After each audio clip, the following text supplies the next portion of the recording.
سلام دوستانو، ښه راغلاست. زموږ د مدیریت او اداري مهارتونو پروګرام ته نن به د یو داسې موضوع په اړه خبرې وکړو چې ډېری دفترونه ورسره ستونزه لري. هغه د فايلنګ یا د دفتر د اسنادو منظم ساتنه ده. له ما سره نن یو تجربه کار اداري مدیر ښاغلی رحیم صاحب میلمه ده. رحیم صاحب ښه راغلاست. ډیره مننه کریم صاحب، خوشحاله یم چې د دې مهم بحث برخه یم. رحیم صاحب راځئ له اساسي پوښتنې پیل وکړو. فايلنګ څه ته وایي او ولې دا د هرې ادارې لپاره ضروري ده؟ فايلنګ په ساده ډول د ادارې د اسنادو، مکتوبونو، راپورونو او مهمو معلوماتو منظم ساتلو، طبقه بندي او بیرته موندلو پروسه ده. د فايلنګ هدف دا دی چې هر سند په خپل ځای کې وي او کله چې اړتیا ورته پیښه شي په لنډ وخت کې پیدا شي. فايلنګ ځکه ضروري دی چې دا د اداري نظم، شفافیت او د وخت د سپما نښه ده. بې نظمه اداره نه یوازې وخت ضایع کوي بلکې ډیری وخت مهم اسناد هم له منځه ځي. یعنی د فايلنګ نشتوالی کولی شي اداره له ستونزو سره مخ کړي. بالکل که یو دفتر فايلنګ سیستم ونه لري نو اسناد ګډوډ وي، راپورونه پیدا کول سخت وي او د تصمیم نیولو لپاره معلومات په وخت نه موندل کیږي. د دې پایله دا وي چې اداره خپل اعتبار له لاسه ورکوي او د کار سرعت ډیر ټیټ کیږي. ډیر ښه. نو د فايلنګ کوم ډولونه یا کټګورۍ شته دي؟ فايلنګ 3 اصلي ډولونه لري. لومړی ډول یې لاسي فايلنګ سیستم یا مانوال فايلنګ سیستم ورته ویل کیږي. په دې سیستم کې اسناد په دوسیو، الماریو او کې په فزيکي بڼه ساتل کیږي.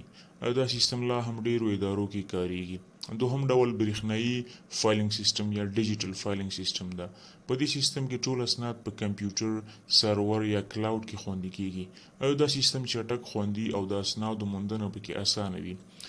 دریم ډول چې دا هغه مخلوط یا د دواړو ګډه بڼه ده چې هایبرید فايلنګ سیستم ورته ویل کیږي. یعنی فزیکي او برېښنايي اسناد یو ځای ساتل کیږي څو دواړه ګټې ترلاسه شي. رحیم صاحب، که یو څوک غواړي ښه فايلنګ سیستم جوړ کړي نو کومې ځانګړتیاوې باید په پام کې ونیسي؟ یو غوره فايلنګ سیستم باید لاندې ځانګړتیاوې ولري. لومړی نظم. هر سند باید په منظم ډول د موضوع، نیټې یا نمبر له مخې ځای پر ځای شي. دوهم اسانه لاسرسی. کارکوونکي باید وکولی شي سندونه په لنډ وخت کې پیدا کړي. دریم سادهګي. سیستم باید ساده او د هر چا د پوهې وړ وي. څلورم امنیت. محرم اسناد باید قلف لرونکي ځایونه ولري یا پاسورډ ولري. پنځم اپډیټ کېدل. زاړه او نوي اسناد باید وخت په وخت نوي او تجدید شي. ډیره مننه. اوس راته ووایه په عملي ډول څنګه کولی شو یو مؤثر فايلنګ سیستم جوړ کړو؟ په عملي ډول د فايلنګ جوړول 5 مرحلې لري. لومړی د اسنادو پیژندنه. لومړی باید وپیژنو چې کوم اسناد د کومې برخې دي، مالی، اداري، بشري منابع یا قانوني.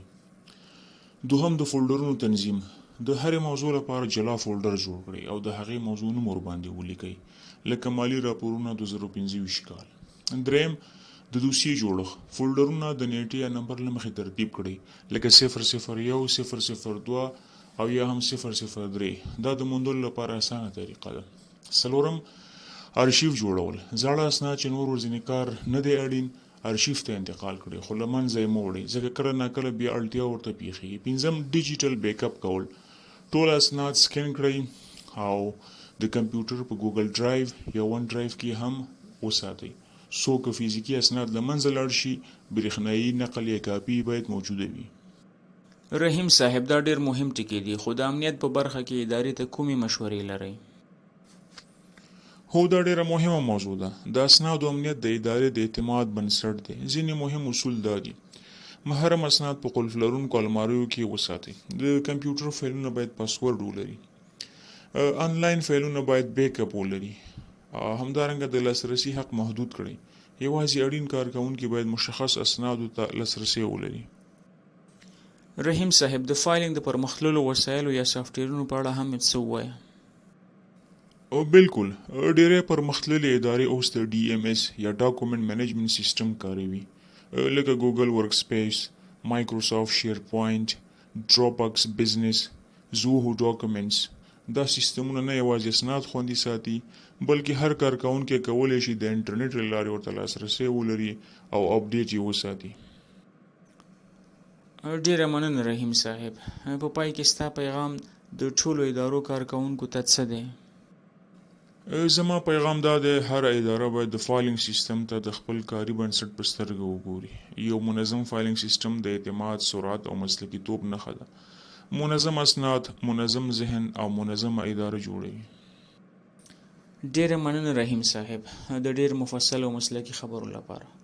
درنو لیدونکو، دا زموږ نننۍ مرکه د فايلنګ او د دفتر د اسنادو د منظم ساتنې په اړه. که تاسو هم غواړئ خپل اداره فعاله، چټکه او منظمه وساتئ، نن یې پیل وکړئ. اداره هغه وخت قوي کیږي چې اسناد یې منظم وي.